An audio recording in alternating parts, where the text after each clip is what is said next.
In episode 10.4 of Unshuffled, we discuss the fourth album from Pallbearer. It's called Forgotten Days. So, let's get into it.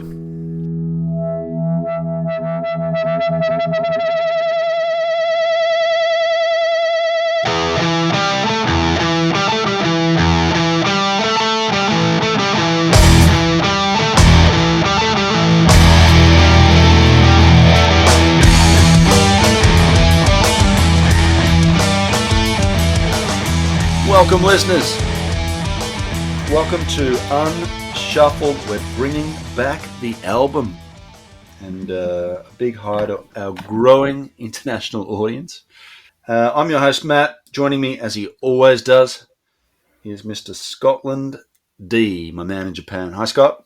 Hey, Matt. Hi, everybody. Today we are talking about Pallbearer, Forgotten Days. It's their fourth album.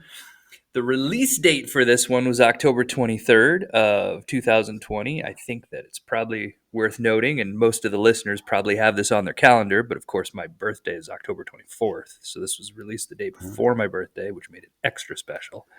It was produced by Randall Dunn, who had Where were worked you with... then?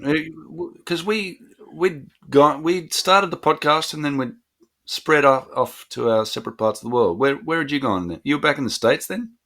No, I think this was 2020, October 23rd, 2020. You stayed in Indonesia, didn't you? I think this is yeah. I think this is after we had been evacuated from Indonesia, and then we had been greenlit back in like August or September. Oh, I know exactly where I was. Yeah. And we had to do, because we couldn't go anywhere, so we did a staycation, whatever that's worth, and we just went and had dinner at a place in Jakarta. Right. Not that exciting. It wasn't that exciting. Anyway, so Randall Dunn, producer, had done. He's worked with Sun O. He'd worked with Jessie Sykes, who she actually, just little known fact, she lives in Iowa. Thurston Moore, Earth, Bjork. He's done like a huge sort of swath of different genres. Their label. I don't know some of those people. Jessie What are they, Sykes, pop artists? Well, Jessie Sykes is more of like an indie. She works with one of the guys from Whiskey Town. Do you remember Whiskey Town? No. Anyway, and Thurston Moore is you know Thurston Moore, isn't he? Thurston Moore is Sonic Youth, right? Oh, okay. Yeah, right. Hold on, Google. Yes, okay. I was afraid to say that and be wrong. Yes, Thurston Moore, Sonic Youth, and then Bjork. I don't need to explain that, right? Yeah. Okay. All right. So anyway, this is their first album on the new label, Nuclear Blast, which is home to, if I'll continue name dropping here, or at one point was home to Slayer, Exodus, Testament, Overkill. Pretty rock star lineup. It was recorded at two different places. It was recorded at Figure 8 and Sonic Ranch. The artwork was again done by Michael Lyerly. They say it in the video. I think it's Lyerly. And then the lineup we got the same lineup as the last album. Brett Campbell on vocals, guitars, and synthesizer. Joseph D. Rowland on vocals, bass, synthesizer. And then I think he plays like a contra guitar, which is old school. Like if you listen to what does that mean? So the contra guitar? Contra guitar is I listened to this thing, all these old country songs, they would double the bass with a contra guitar. It's like the step between the guitar and the bass guitar. Right. Anyway, then Devin Holt does guitar and backing vocals, and Mark Learley on drums. Yeah, they seem pretty settled. I don't think the lineup's changed for a few albums now, not since the first one. No, right? The one thing they do change is their producer. This is their third different producer in 3 albums, so that's changing, and of course the studio and everything that goes with it. Where did you say this was recorded? So what I saw was there are two different studios. One was Figure 8 and one was Sonic Ranch. I believe one's in Texas and the other one's in New York. Texas and New York, okay. Right. The video in the show notes, they refer to the one in Texas, right? Oh, yeah. Sonic Ranch is El Paso. Yeah. And then Figure 8's in Brooklyn. Okay. So there it is. Okay. Interesting. Now, a reminder, listeners, if you haven't listened to this album, Forgotten Days by Pallbearer, you should go and do so now. Press pause on the podcast and come back to us later, even if you just listen to it once or twice through. We're going to unpack and unpick 4 tracks each, and talk about them in some detail. But you'll get more out of our conversation if you've already listened to the album. So press pause, go and have a listen, and come back to us. It's well worth a listen. We try and pick good albums on this podcast, and I think we've got another good one here. Spoiler alert. So go and have a listen now. Come back and listen to us. With that said, let's go. As always, we're going to start. So we've got 4 categories here, 4 categories of song to discuss. Really, it's 3 and a bit. 3 main categories, and then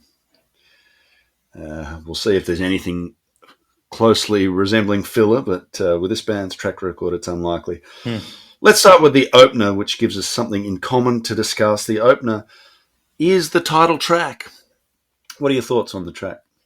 Forgotten I like Days. It. I mean, I like it. It sort of kind of starts with that detuned, distorted wall of guitar that kind of builds. It gives it sort of a sludgy feel. You can tell the production is, that their kind of more money was kind of put into this album just from the sound.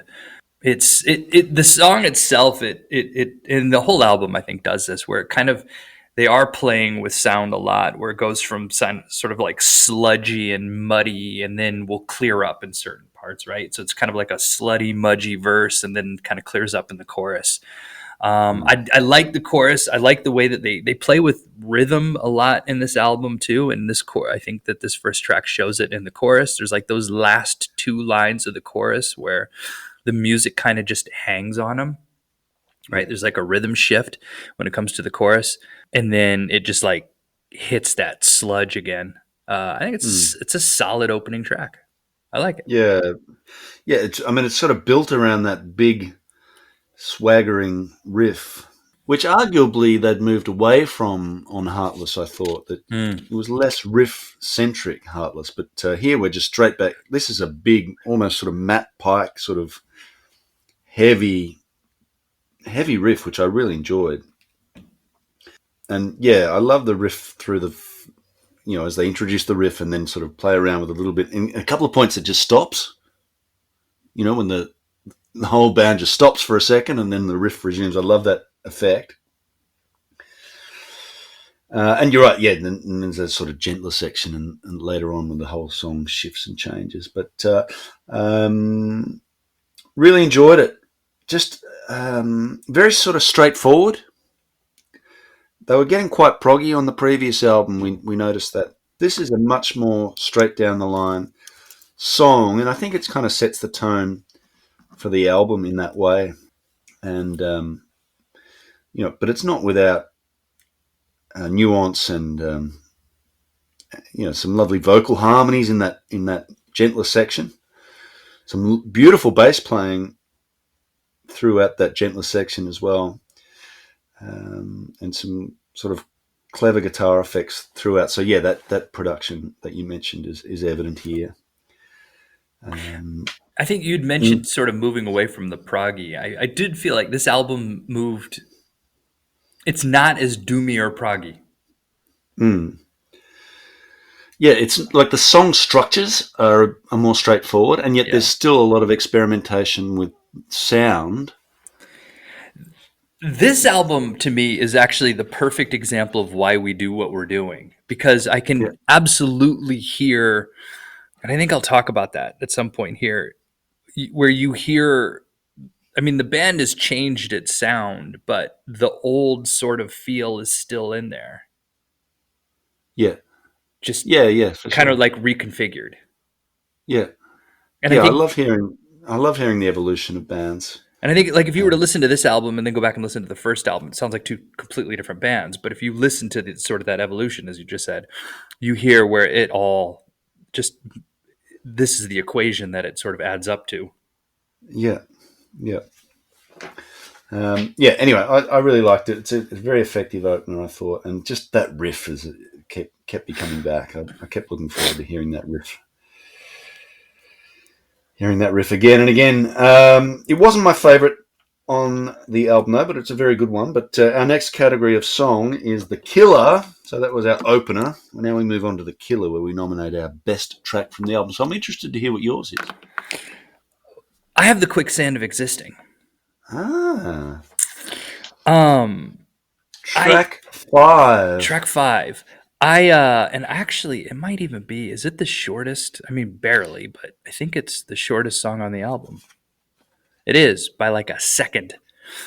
Anyway, I love everything about this song. It's got like that cool chuggy bass opening. And then again, what I was kind of talking about earlier, it's got like that guitar solo comes in muddy. And then that gives way to like this clean dual guitar sound. It's got sort of the sludgy, slowed down bits with like this crunchy pulsing guitar. It's like kind of just like to accentuate the end of it. The drums kind of go from sort of like very controlled to manic, depending on where they are in the song. And I love how it bleeds straight into Vengeance and Ruination. Like it doesn't end. The song doesn't end. It just goes on that was forever. really interesting. That's really interesting the way they do that. And I almost felt like I know that Vengeance and Ruination was written by they were both Quicksand of Existing, the lyrics were written by Rowland, Vengeance and Ruination were written by Campbell. But it felt like old Pallbearer might have put those two songs together and called it one track. Yeah, I see what you mean. I don't have a lot to add on The Quicksand of Existing, other than one thing that sets this album, I think, apart from, say, the first album, is the way they mix the pace of songs. So this Quicksand of Existing, now I don't know where a side A and a side B. I'm guessing maybe it's the first. If you had it on vinyl, it might be the first on a side B. But after Silver Wings, which I'm about to talk about in a moment, which was a long, slow, 12-minute song with a really sort of extended orchestral section near the end, then you come into this fast, angry, and again very riff-focused song here, which I thought it just makes for a much easier listening, much less demanding on the listener when you've got these changes of pace, things to, obvious points of difference between songs. All right, so good pick, Scotty. I like it. My killer, if you haven't already guessed, is the song before, Silver Wings, which is the longest song on the album by far. And remember when they started out, all their songs were 10 minutes plus. It's now becoming a rare thing. So, whereas arguably, a 10-minute song was like, oh, not another 10-minute song. Now, on this album full of shorter songs, so, oh, cool. We get a longer song to sort of settle into and enjoy. So, you remember the last song on Heartless? I can't remember what it was called. A Plea for Understanding? It was about this length, but looking back, and it was probably the weakest part of the album. This song that felt like it just kept going and going when it probably should have wound up a few minutes earlier. This, I never had that feeling with Silver Wings. It is a very slow and sad song. There's a great vocal performance here, and throughout the album. I mean, every album he's grown vocally, and he's really exposed on this song. And he's a very talented vocalist. I think he's in his genre. It's hard to think of a better vocalist. Post Aussie at least. And then, like, it still has this riff. It still has a big swinging riff about halfway through. That this amazing riff right in the middle of it all. It's a the I cannot remember that bit I love. And then the final verse is beautiful. I've been playing a lot of Civilization lately, much to my wife's chagrin. But there's a very Civilization vibe to this, and I'm sure you're familiar with the Ozymandias. Yes. the Ozymandias poem, and this is very Ozymandias. This is about the sort of the endless march of time and how all things fade into the sea eventually. So this is sort of this is truly epic. It's epic in length. It's epic. It's about the rise and fall of civilizations and perhaps even humanity as it all sort of dissolves and gets washed away in the end. So I love the scope of this. It's just so huge. And then, and to cap it off, we get this final movement, this slow, doleful riff, and then this synths take over. It's very orchestral, very cinematic, a beautiful finish to the song. That last minute or two as the synths sort of take over from the guitars and take it out. So a very long song, but never felt too long to me, and just a lovely orchestral and very moving piece. Yep. So I guess if I add anything, I'm talking about my standout moment. Yep. So I'm just going to jump into that then. That that synth breakdown that you were just talking about, that was sort of my standout moment of the album. Mine too. Okay. That's my standout moment too. That the last couple of minutes of that song are my standout. Well, and I talked about the whole song as a whole. I mean, I talked about the fact that the song was placed on the album as a whole. Just that it is sort of a callback, kind of what I was talking about earlier. It's a callback to kind of the epic songs. It's a callback to old Pallbearer. But that moment, that you just talked about, and was absolutely kind of a moment worth noting on this album. Yes, for sure. Great stuff. Well done, Pallbearer. Yeah. All right. You got a grower? I got a grower. Tell me. Rite of Passage. Yeah. It again starts with a cool bass run that leads into the guitar riff, something about this song feels familiar, and I'm not sure what it is. I'm not sure if it reminds me of another song or if it feels like a grown-up version of the earlier stuff. But something in this song, when I first heard it, felt really familiar to me. Is it in the chorus? I don't know. I now that you mention it, I kind of see what you mean. Yeah, there was something where I was like, I've heard this, or I've heard something like this, and like I said, I was never able to play, and I racked my brain to figure out, is this remind me of another song, or does it remind me of Pallbearer? And I still don't have an answer to that. But I really like how you mentioned the chorus. I really like how the chorus kind of fits in contrast with the verse. It's like all detuned, right? But the verse has kind of this sort of more minor key vibe, and then kind of everything gets all uplifted for a moment in the chorus, and then kind of comes crashing back down. There's some really high singing in that chorus. The harmony section is right up high. Yeah, very impressive range in that song. Yeah. So that's my grower. How about you? Yeah. Well, just for a little more on Rite of Passage. Oh, right. Firstly, normally we're on filler watch at that point of the album, right? Right. Right. Yeah. So that track 7, we're getting towards the end, and what? But, yeah, impressive that this is such a consistent album. I thought there's no weak spots on this album, and the bass. Yeah. You haven't spoken about the bass yet, and maybe you're waiting for the band Brownlow, but. Well, I talked about how it opens up with like that cool run. Yeah, okay, yeah. So, yeah, I mean, right throughout, really good bass playing.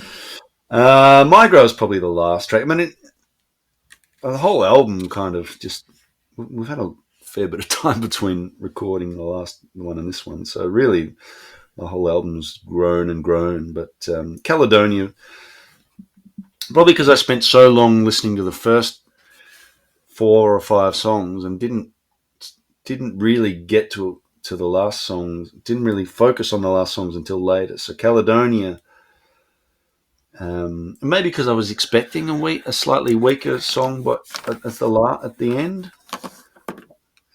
but it's not. It's another really slow, sad one like Silverwing. So I'm guessing side A and side B on a vinyl, but they're both the slow, sad ones. But again, this one's got the synths, and I love the synths on this album. We'll talk about those in a minute. And there's a part in Caledonia, and again the bass, and I'm talking bass a lot. There's almost like a duel here in Caledonia. It's like a bass solo, guitar soloist duel. They're almost dueling. He goes really right up high on the neck in that section. Anyway, I just thought it was a suitably epic finish to the album, and again, they've managed to produce a long epic song without it ever feeling like it was going on a little bit too long. So that's a credit to them. So Caledonia was my grower on an otherwise on an album of growers really. Have you got anything at all? We've been very positive so far. Now, filler. I mean, we started this thinking, is there a weak song? But we try and pick good albums, and I don't think we've actually had a genuine filler since the Runaways. But have you got anything less than positive to say from start to finish on this album? Or I mean, so no, my filler, I had a question mark. I kind of, I guess when we get to like, maybe, I mean, I have it in my what were they thinking? Yeah. Where I talk about stasis. Mm. Where I just stasis, but the whole thing is it's a good song. I just mentioned that it feels different from their typical output, and this is the one where we were kind of talking about in that interview where they talk about the Eventide H3000, and I think I feel like I can definitely hear like the space laser effects in this song, and I'm always a sucker for space lasers. Yeah. Do you think they overdid it here or something? In my music? No, I just heard it. It's just kind of there in the background, and it wasn't something that I heard until after when they were talking about it in the interview. There's an interview. We'll link to that interview in the show notes. I guess the way that it felt stylistically, this song feels different, and it's that, but not in a bad way. And it feels like a potential future direction. To be honest with you, I guess the way that I described it is it's almost like. And I think this is the song where I was talking when I had mentioned earlier that I can especially hear traces of old Pallbearer kind of getting sort of intertwined with this new direction. And it felt almost like a rock song colored by doom crayons. Right? It's 4 minutes long. Can you imagine, when we first started with this band, can you imagine saying in 4 albums' time they'll be playing 4-minute songs? Right. But I wrestled with whether or not Stasis was the grower for me too. Right. But it just I thought it was worth mentioning just in how different it just felt constructed differently than the rest of the It's almost catchy, Stasis. Yeah. Again, not in a bad thing. Not in a bad. No. I'm not isolating it for a negative reason. Just it's just different. Yeah. So my only negative thing that I will say about this album is that I don't think the drum production is as good as it could be. I don't think the drums have enough punch. Yeah, I don't disagree. At times, so there's a song. So you mentioned Quicksand of Existence into Vengeance and Ruination. Vengeance of Ruinations has that bit that right near the start where the one track bleeds into the next. That dum dum dum. That where the drums are isolated and like that should knock you over. That was the first time I noticed it. And then I went on repeated listens. I was like, I don't know if these drums. I don't know if there's enough.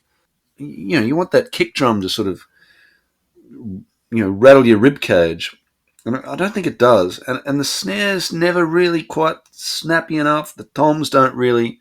I don't know. I think in a doom band, I really want those drums to just thunder over the top of everything else, and I'm not sure they do. It's a little muffled, almost like there's a blanket over the drums or something.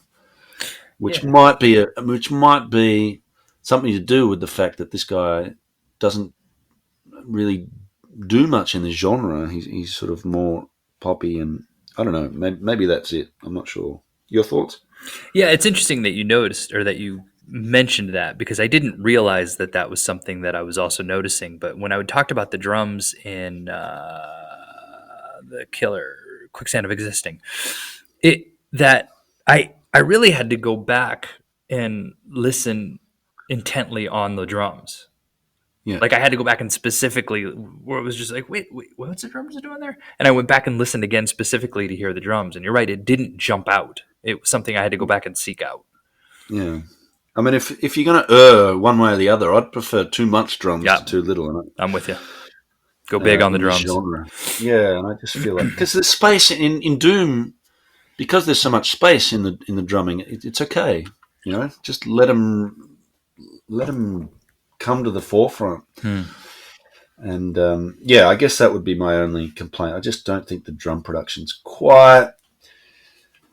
And we've been spoiled, I guess, with some of the drumming production we've had over the journey. You think back to Gojira and Ghost. I mean, Ghost was so good at recording drums on those last couple of albums in particular. I think Impera is just remember Impera. Yeah. What a great sounding album. Yeah. And Meliora was amazing. But yeah, I mean, the drums in those things, just the amount of effort that goes into just recording a snare or a kick drum. I just don't feel it on this album, unfortunately.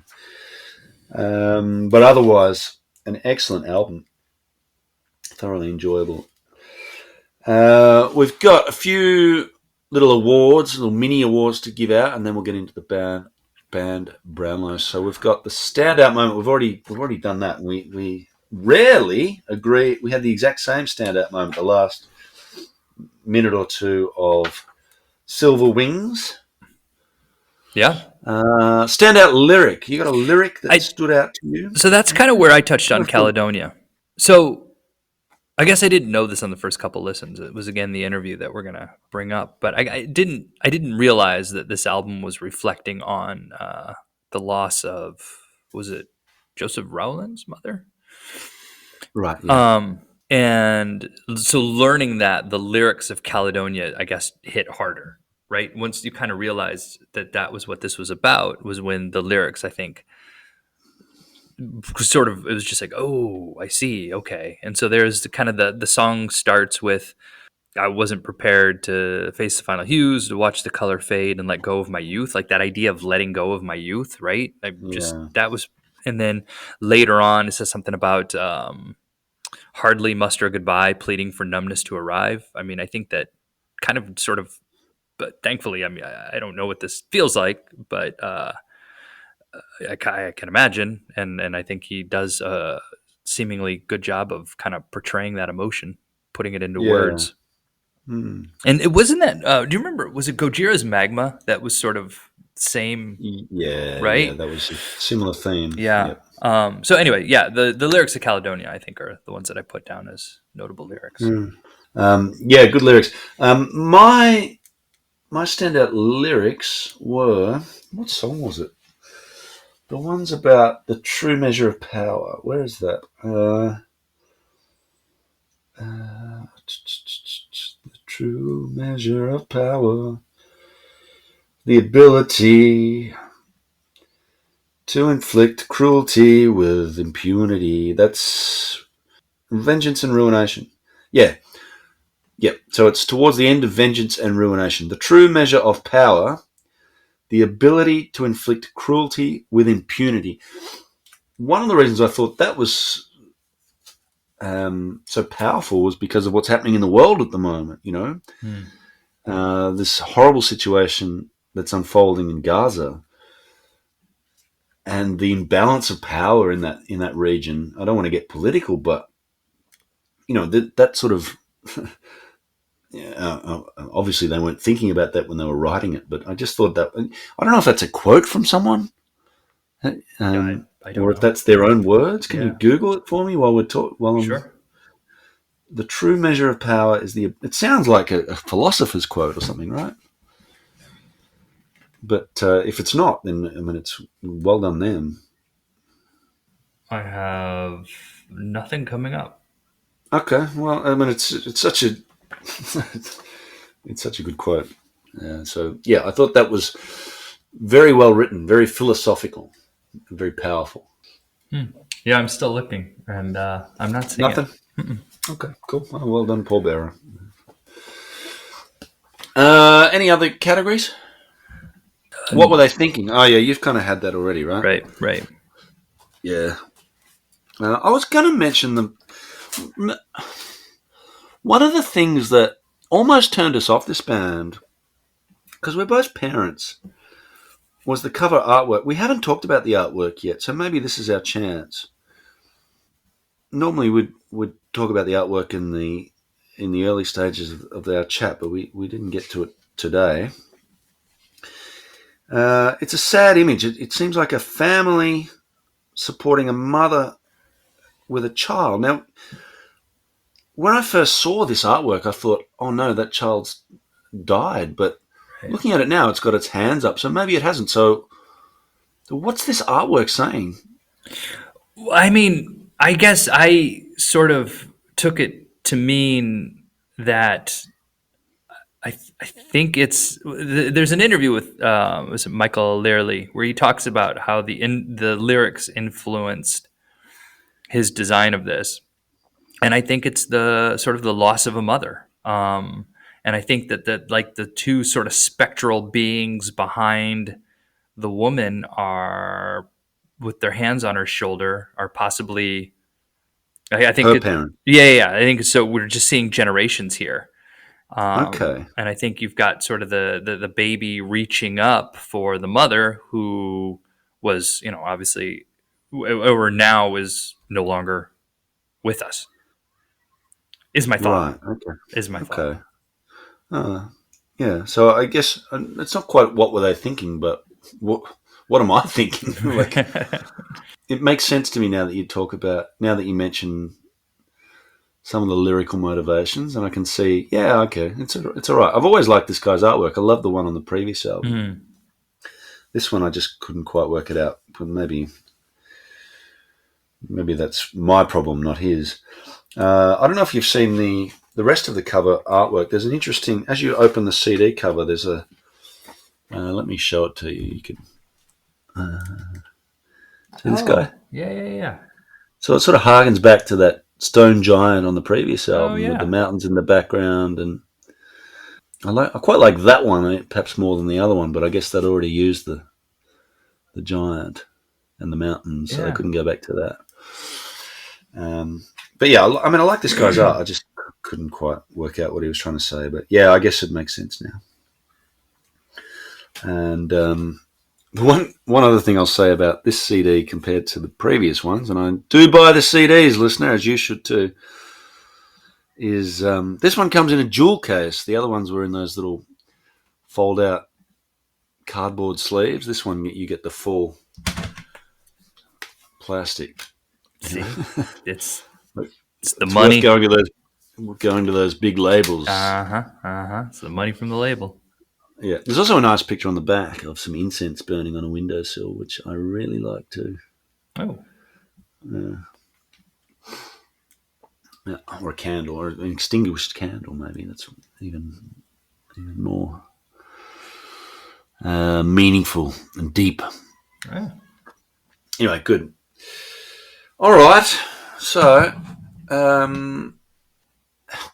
what are they going to do next is another question, because this is the last of their albums that we have so far. I think they're touring at the moment, or maybe winding up a tour, so I'm sure they'll record soon enough, and I'm really fascinated to see what they do next, how far they go with this leap into this more accessible material. No, agreed. Yeah. Well, how much? I guess I didn't look how much time had passed from. It's like 3 years, I think, right? 3 years, yeah. I guess the recording for this was done pre-COVID, and then they sort of wrapped it up, and I don't know. Yeah. Anyway, Bam Brownlow. Yeah. You want to start this one? All right, let me start. So here, look, for unfamiliar listeners, we try and rate the performance of the band members, and we from third best to best on ground. The Brownlow is an Australian football concept where they pick the best player in every game for the season, and we're going to try and do the same with this album.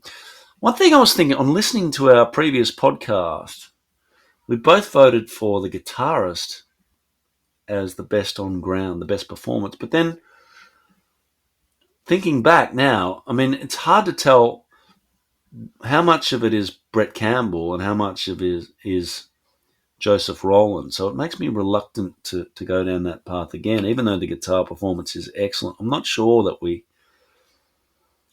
how much. Who's playing the solos? Is it Rowland or is it Campbell?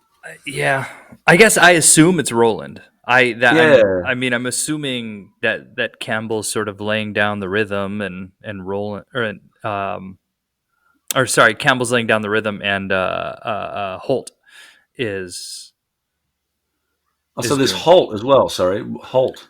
Not, Isn't Holt's the lead guitar yeah, player? sorry, Roland's bass. Sorry, yeah, Roland's Holt. bass. Yep.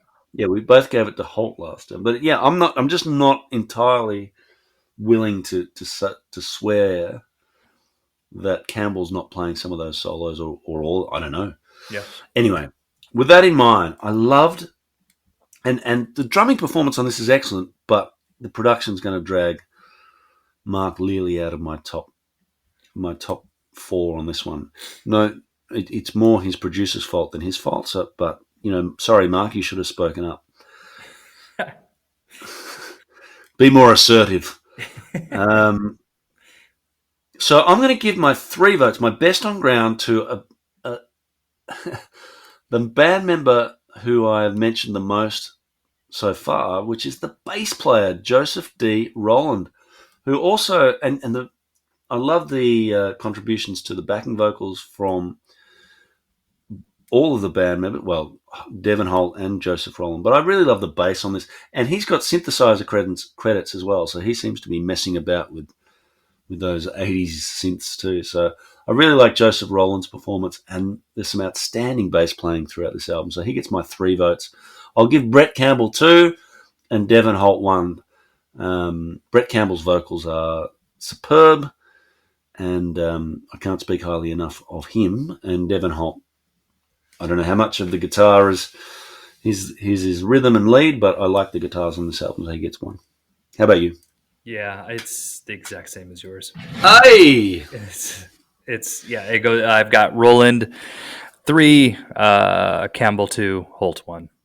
Well, bass player gets 3 votes, which means you, listener, have to take a drink from when Scott gives the bass player 3 votes. If we're keeping track at home, then the final tally. Oh yeah. Now that all is said and done, our winner of the Pallbearer sort of their whole catalog is Yeah. Joseph Rowland has 20. Right. Brett Campbell has 17. Wow. Yeah, Devon Holt has 7. No way. And and Mark Larley has 3. Right. And Zach Stein, anybody remember Zach Stein? He's got 1. Good on you, Zach. I wonder what he's doing now. Yeah, that's a fair question. I can't believe Brett Campbell isn't the best performer overall, given he's such a good singer. But anyway. Well, you know what? We keep it. It might be my fault. Sorry, Brett. I seem to continue. No, you know what? No, it's not my fault. It's your fault. No, it's my fault. No. Wait, hold up. It's nobody's fault. It's just it's Brett's fault. We're all over the place. No, because I was trying to realize, like, the first album, He just wasn't good enough. You actually put him in the top for 2 of them. Yeah. And I put him in the top for 1 of them. But he was always my number 2. All right. Just fascinating. Wow. Fascinating. Riveting for the listener, right? This is what they tune in for, this sort of stuff. We should share the spreadsheet as well on our show notes, perhaps. Right. You do keep it in a spreadsheet, right? Yeah. I've got it all updated right now. Get the graphs and the got it all updated right now. Box and whisker charts. It's all there. Cool. All right. Cool. Share it with me. I'll pop it. It's already shared with you, isn't it? I don't know. No, it's not. All right. Share it. All right. Share it. I'll share it with the listeners. Okay. Well, a couple of things. Firstly, I saw Atomic Bitchwax a few weeks ago. Oh, right. The Atomic Bitchwax. So there's that. Remember, it wasn't long ago I said to you, if I could pick any band I wanted to see, it would be the Atomic Bitchwax, and then I went and saw them. and they were great. And so unfortunately they didn't play in Lisbon. I live in Lisbon. They played in Porto, and I bought tickets thinking, oh, cool, I'll be able to head up to Porto, stay the night, come back to Lisbon the next day. What I didn't realise was it was a Sunday night, and I had to be standing in front of a classroom teaching mathematics at 8:30 the next morning. So I did it, and I caught the last train back from Porto to Lisbon, which left about 1 a.m. and got to Lisbon about 5 a.m. And then caught a taxi home, had a shower, and got dressed and went to school. Wasn't my best day of teaching, but it was well worth it. They were great. And I guess an underrated thing about a band, an underrated sort of metric is how good they are on one axis Mm-hmm. versus how many fans go to see them at a gig on another axis, right? Mm-hmm. Like what you want is a band that's amazing that no one goes to see, so that when you go and see them, you're not like Metallica are amazing, right? They're an amazing band. We all agree with that. Right. But you want to go see Metallica, you're gonna have to pay $300 and sit in the bleachers and look at them on the giant screens rather than like so that's not actually that good. And like if Metallica played in Lisbon, I may not go and see them even, but when you get a band that's amazing that hardly anyone goes to see, like I was standing at Chris Kosnick's feet for the entire gig, and they played so well, and like um, really tight, and the crowd were getting into it. A small crowd, just a sort of maybe 150, 200 people. And then at the end of the gig, they played, they did their thing, and then Chris Kosnick's just wandering around at the end of the gig saying hi to people. And I shook his hand and said, like, just to do that is I mean, this guy's one of the best bass players I've ever seen. And I saw him from 2 meters away and then shook his hand at the end. I mean, to me, that's priceless. So I don't know. We need to work out. There needs to be some sort of metric for this. Like, but a band of that quality, with that has never got the credit they deserve. They should, and they know it themselves. You know, they were looking for it throughout their career. We want to be like Queens of the Stone Age. He played with Monster Magnet. Like, well, why am I standing up there back here with Monster Magnet? They're no better than what we do. But anyway, just funny how life works out. But it works out well for us when we get to see when I got to see a band like that so close and in such a small, intimate venue, and it was a really good gig. I I agree with every like I that was kind of the feeling that I had when that I guess that was the beauty of going to see shows here in Japan too, is that when I went to see Gojira, it Yeah, similar. It was there was only a couple hundred of us, yeah, and it was just right there. mm. Um, yeah, no, I agree. But it's I mean, but you want at the same time you want the band to be massive so that they're Yeah. It kind of sucks for the band, but it's right, great for you as a fan. right. Uh, anyway, so that was my trip to Porto to see. It was a lovely town, by the way. I didn't see much of it, but beautiful little city up in the north of Portugal on the river there. Um, okay, so there's that, and look, the other problem we've got is that we don't know what band we're listening to next. Right. Now we had spoken about we'd been texting listeners about should we just do Sleep Token next, and we both kind of agreed to that at one point. I'd listened to a few of their songs because there's so much hype around this band Sleep Token at the moment. But after Pallbearer, I think I want to change a pace, and I don't think I want to go from this into something else, another emotional sort of slow paced heart tugger. I want something a bit more. I don't know. I don't know. I almost think maybe we should step outside the metal genre for a moment before we dive back in. I'm yeah, I'm down with that. Yeah. Hmm. All right. Well, I'll tell you what we'll do, listeners. We will finish up with this episode, and then we'll go and have a separate chat, and we'll release that as a separate episode where we think our way through this, and we'll release that separately. We'll come up with a band that might not be our usual fare. I mean, we lean heavy, but there's nothing to say there's nothing to say we always have to do a heavy band. I think after something as crushing and it started out crushingly heavy, and they've always been a very emotional.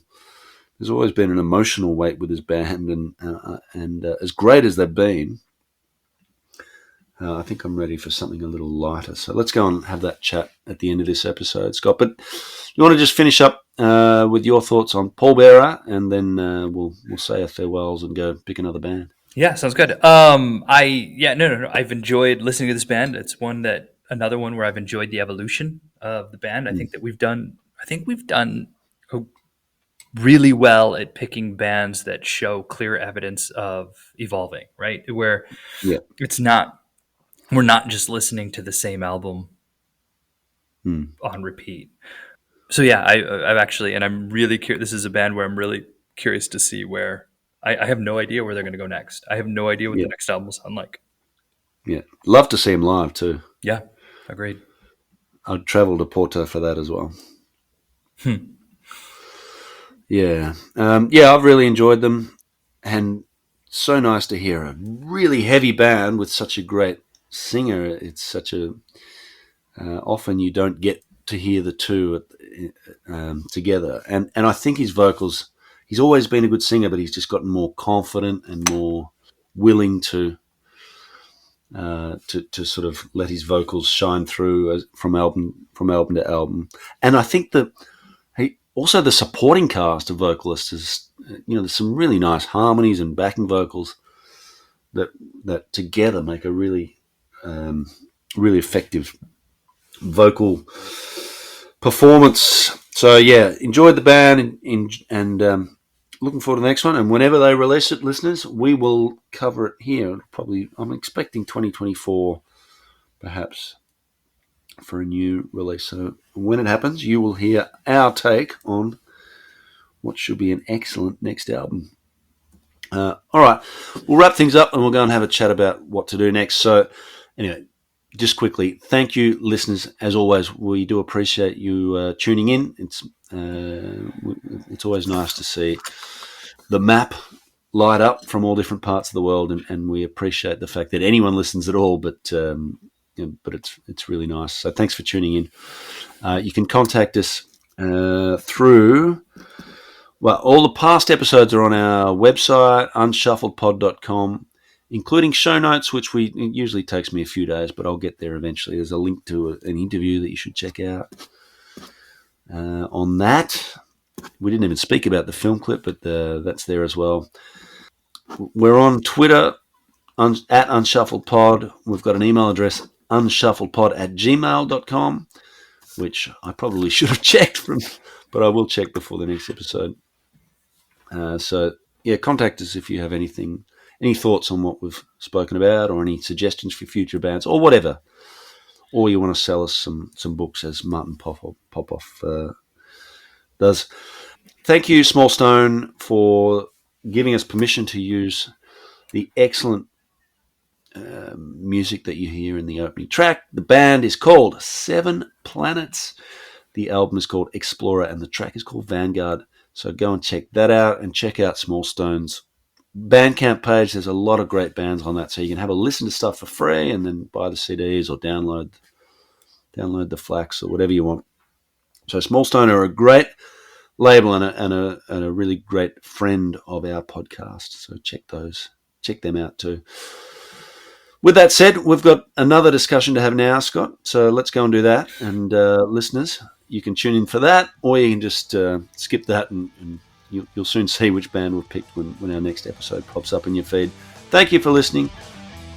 Thank you, Scott, and I'll speak to you again soon. Yeah, thank you, Matt. Thank you, listener. And we'll talk soon.